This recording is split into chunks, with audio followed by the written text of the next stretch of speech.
Our shovel is almost an exact replica of the Spetsnaz shovel used by Soviet Special Forces. The only difference is we use thicker, tougher steel for the head and a genuine hardwood handle.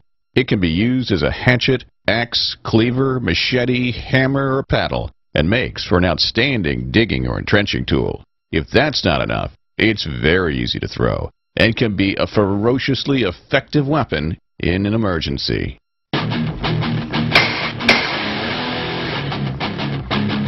Now that's a sharp shovel.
The cornerstone of all Spetsnaz training has been a baptism into the brutality of close-quarters combat. One weapon that Spetsnaz really dig is their Sapurka shovel. So what can you do with this? You can only dig with it, right? Well, yes, but it has many other functions as well. You can use it simply as a knife or as a throwing weapon. Then it has these back edges, which you can use to direct or control your opponent.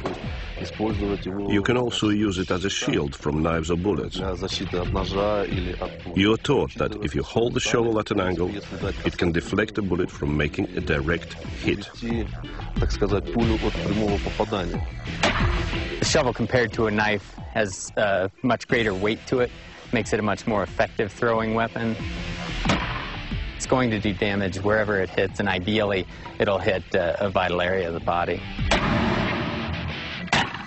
So certainly you can see from the shovels in the wood here, and this is very hard wood, the depth at which these have gone into that. So that's clearly something that would cut the flesh easily. It would cut through bone, break bones, destroy whatever it's going to hit. Even if this deadly tool is taken off a Spetsnaz warrior, hand-to-hand combat with his enemy is still within this warrior's comfort zone. They realize that hand-to-hand combat is brutal, and it is ugly, and it is fast. And you've got to be able to bring to bear the best of the brutal and ugly techniques and skills that you have, or you're going to die. At the heart of Russian hand-to-hand combat are three main fighting systems. First up, Rukopashny Boy. Designed to destroy a man in combat, it is about hard, aggressive strikes and blows, where the fighter stays mostly on his feet. Igor is going to be demonstrating Rukopashny Boy, and again, recognizing that the trademarks of that are very fast, very violent, brutal, practical moves that usually are going to look to end with your opponent on the ground, usually finishing with a quick hand strike to the throat. The second system is Sambo. With its roots in wrestling and grappling on the ground, the Spetsnaz fighter utilizes throws, locks, and holds to disable their enemy. Mike's going to do a quick high-speed spiraling downward spin into the ground. Often when done well, you're going to impact your opponent, his ribs on one side, you striking his ribs on the other. Often you can affect a separation of cartilage in the ribs just on contact. He will go into a laid-back arm lock, which would result in the complete dislocation or shattering of his opponent's elbow. The third and final system has revolutionized hand-to-hand combat. It is called Sistema. Based on principles of balance, breathing, and natural movement, it is deadly effective on the battlefield. The Sistema specialists really are masters, sometimes artists, and their ability to move so many parts of their body using relaxation, more fluidity, greater range of motion, and all those other body parts. One of the aspects of Sistema always being to move your feet, breathe and relax.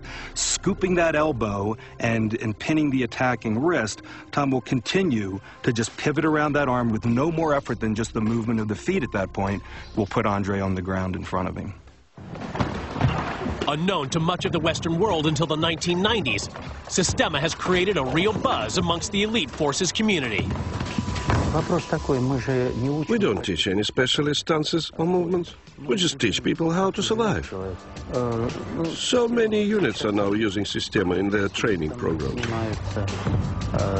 Even in the United States, some soldiers are being trained in the Sistema, especially those that are being shipped to Iraq.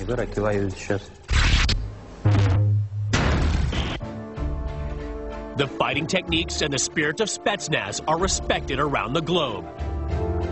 I guess it can be summed up where you develop a man into a weapon.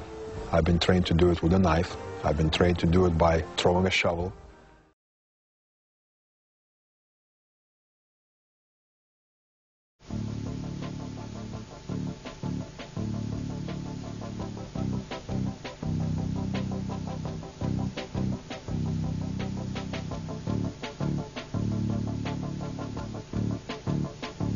Look at the incredible variety of work with the military shovel. Just like the knife, it is used in its entirety as a weapon. It is very universal. The Russian Special Forces have had a lot of training according to a special methodology on the use of military shovels. This will be explained in the films on military combat tactics. In this small segment, you will see many interesting techniques.